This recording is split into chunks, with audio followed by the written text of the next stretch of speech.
trend is generally but gradually upward. We should start there with Nebraska's defense, which begins the 2021 season with some of the most returning production in the country. Eric Shenander's Blackshirts have gotten a little bit better each of the past 3 seasons. You can see that at the play level. The Huskers' defensive success rate has improved from 44.9% in 2018 to 43.1% in 2019 to 42.7% last year. That's simply a measure of what percentage of plays the opposing offense, quote-unquote, wins, based on hitting yardage thresholds that vary by down. You can see the Blackshirts' progress at the drive level, too. In 2018, the Huskers' defense allowed a touchdown on 31.8% of drives. Then it was 26.1%. Then it was 28.6% in 2020. A slight downgrade from the previous season, though it doesn't feel like much of one given that Nebraska played a conference-only schedule. Most obviously, you can see it in points, the actual currency of the game. In 2018, Nebraska allowed 34.3 per game against conference opponents. That improved to 30 the next year, and 29.4 last year. That's all good for Nebraska. That's all progress. But here's the question and the complication. In all of those categories I just mentioned, Nebraska's defense went from the bottom third nationally to about average, maybe a little better in some cases. In today's college football, you can expect the average defense to allow about 28 points per game. Shenander, after 3 seasons leading the defense, has the Huskers there. But in a league where Ohio State does whatever it wants on both sides of the ball, Penn State tries to keep up by doing the same, and the rest of the conference contenders, Wisconsin, Iowa, Northwestern, Michigan, and Indiana, at least lately, tend to win with defense, is simply hitting the national average enough. With the 5th most returning defensive production in the country, the Blackshirts should improve again in 2021. But how high is the ceiling? You're listening to the IAD Preview Podcast. I'm Brandon Vogel. Let's talk some football. If you were a listener of the IAD Preview Podcast last year, first, thank you. And second, welcome back. We made it. But for experienced listeners, that entire preamble was probably not what you're used to. The idea behind this podcast is to give you, the loyal and logical Husker fan, an in-depth preview each week, something that goes deeper than surface level. We called it the IAD Preview because, worst case scenario, if you're not anxiously waiting by your computer each Thursday for this to drop, you can listen to it on your drive to Lincoln for the game. That's what we typically do here. But for this preseason episode, and we'll tackle offense, figuratively speaking, next week, you're getting something different. Everything you just heard, and everything you'll hear after this brief aside, appears as a premium story on HailVarsity.com. Real words on paper, or rather a screen. Though your Hail Varsity subscription will get you words on paper in the form of monthly issues of our almost award-winning magazine.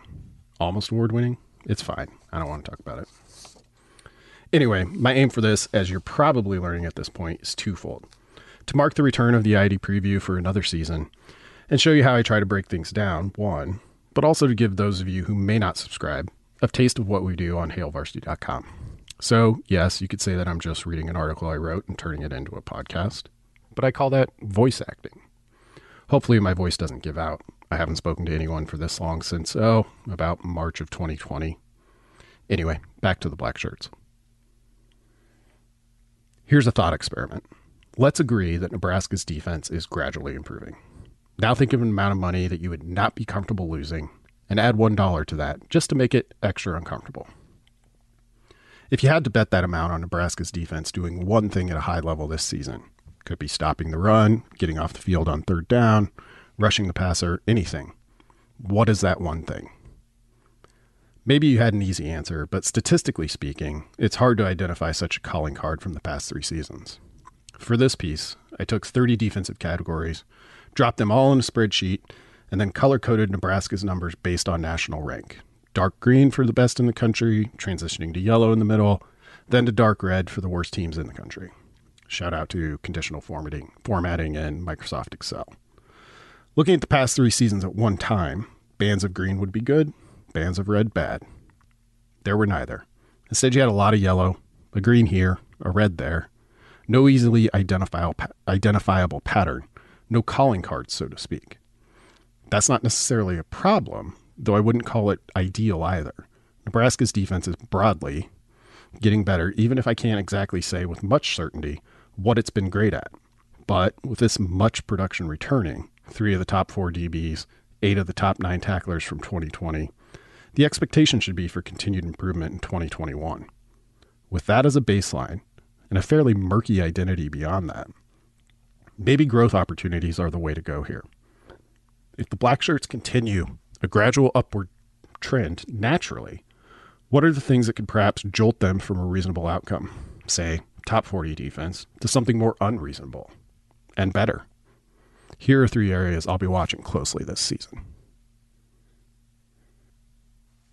Number 1, digging in the trenches. There was little reason to expect Nebraska's defensive line to be better in 2020 than it was in the year before. The Huskers lost 3 key players up front, Carlos and Khalil Davis, Darian Daniels, and all 3 ended up on NFL rosters. The cupboard wasn't bare, and Ben Stilley was effectively a 4th starter. Tackle Damian Daniels played a lot in 2019, and the next wave was full of potential. But this was still a significant talent drain on the defensive line. Yet, Tony Tuiotti's group posted 3-year highs in power success rate, stuff rate, and defensive line yards. 3 measures that, to varying degrees, try to isolate D-line play. The 2020 group didn't cause as much havoc, pass breakups, tackles for loss, and forced fumbles, as the 2019 line did. It was more just stout. And stout's a good thing to be in the Big Ten. It might be a prerequisite. Teams ran the ball 54% of the time against Nebraska in 2020, the highest rate yet of the Frost era, yet did so to increasingly diminishing returns. The Huskers' success rate against the run, 41.1%, was the best of the past 3 seasons, ranking 51st. That's still not something I'd be willing to call a trait, but it's in the neighborhood. Improving by 2 percentage points in rushing success rate will put the Huskers in the vicinity of Ohio State and Iowa from last year. It would take an improvement of 10 points to be close to what Wisconsin, the conference leader, did in 2020, and that's probably not in the cards for this season. But 2 percentage points? Assuming a similar amount of non-garbage time rushes as in 2019, the Huskers' last 12-game season, improving by 2 percentage points would be the difference of stopping about 10 more runs on the year.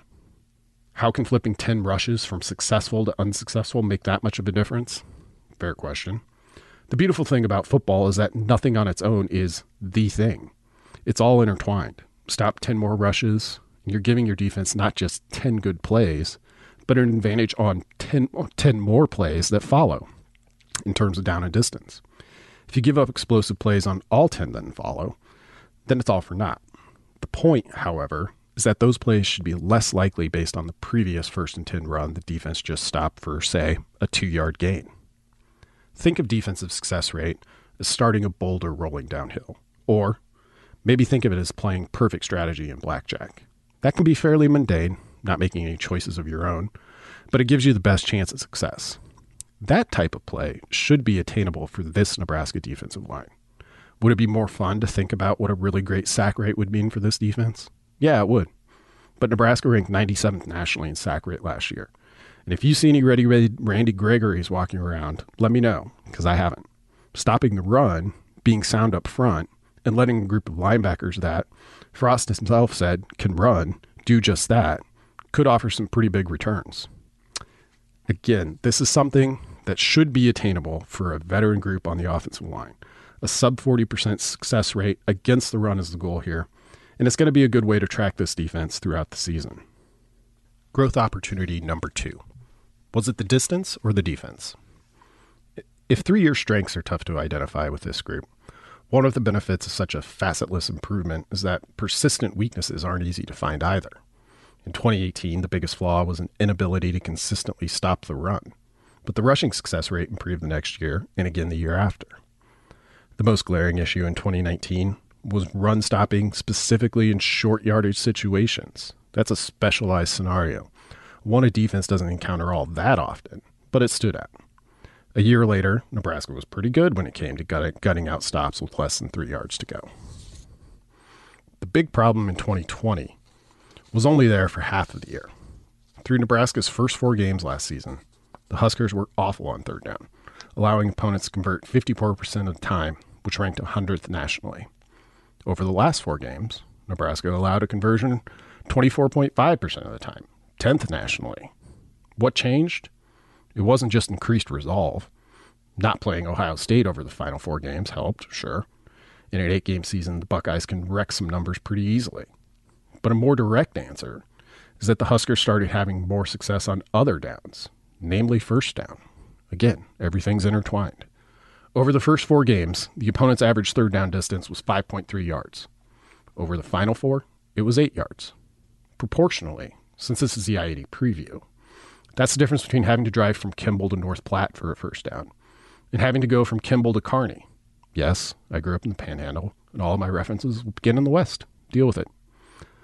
The crazy thing about that is Nebraska really didn't improve that much from a yards allowed perspective on first down, giving up 5.2 yards per play during the bad third down times and 5 during the good third down times.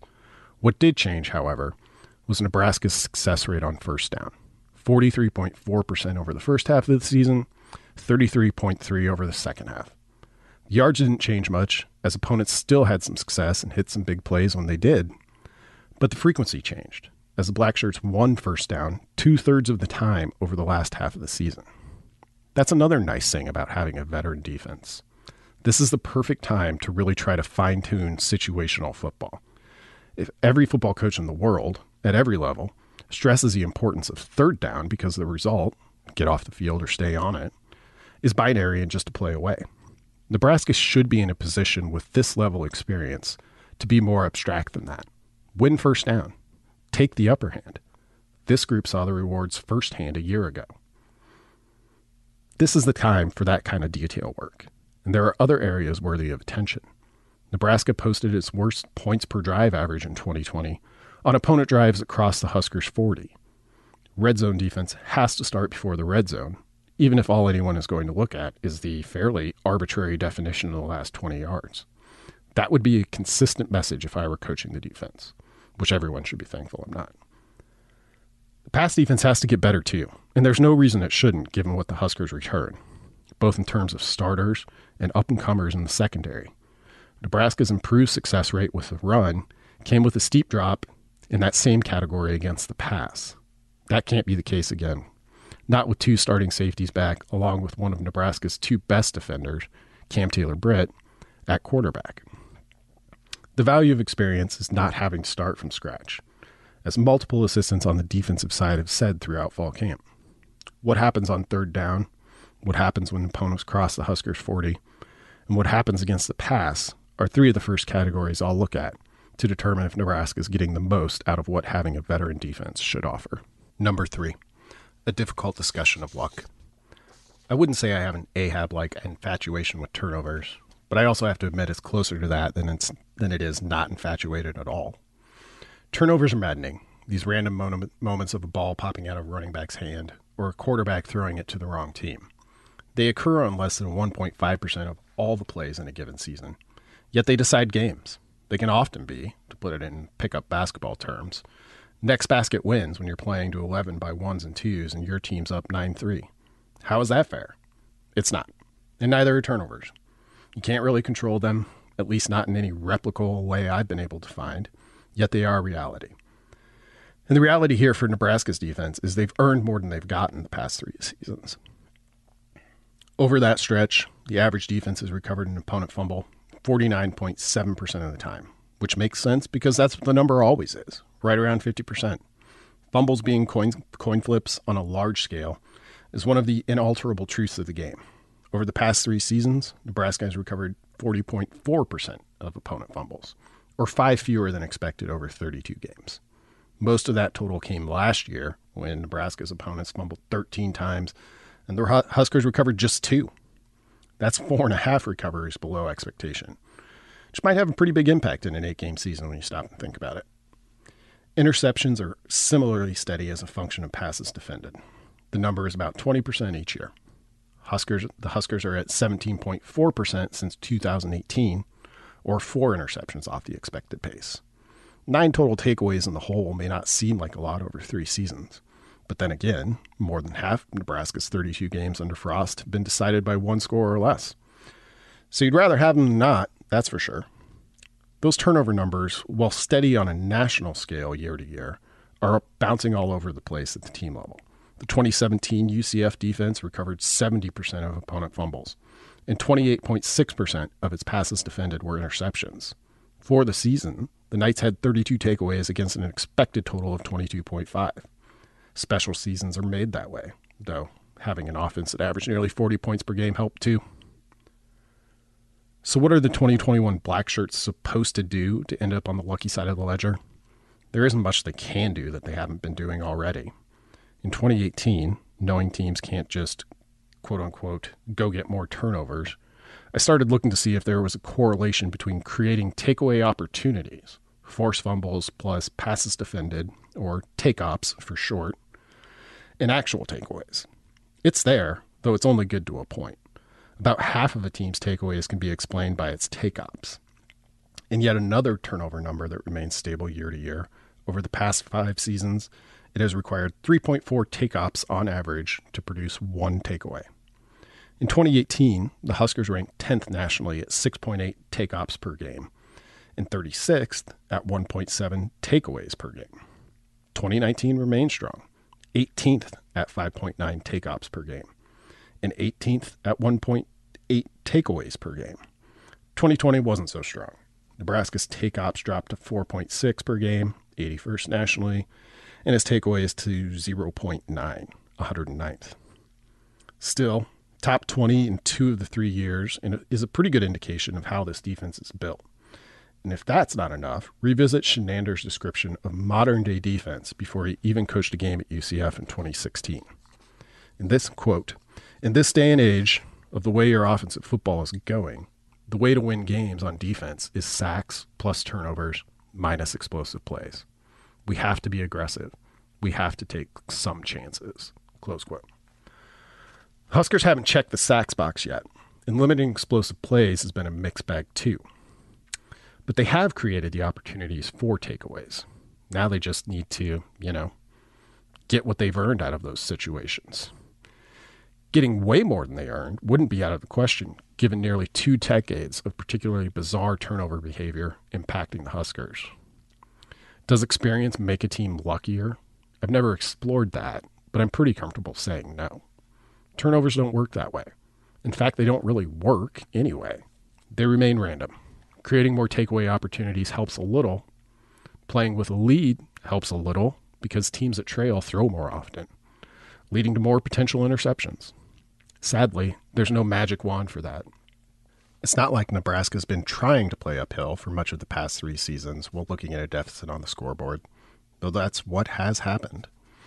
A particularly active secondary also helps a little, again because of interceptions. Nebraska has the potential to check that box in 2021 at least. But beyond that, we're just waiting for the coin flips. It's not a discussion I like, you like, or coaches like, because there's no control. Experience probably doesn't generate luck, but it does at least afford the luxury of talking about it. Let's go back to that uncomfortable amount of money I asked you to metaphorically put up at the start. But instead of betting it, let's invest it.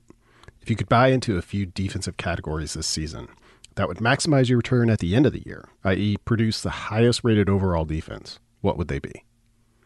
I'd put the largest share of my metaphorical money on the run defense, as measured by rushing success rate. Nebraska has a defensive line that, just recently, showed us capable of doing that at a level that holds up in the run-stoppingest conference of them all.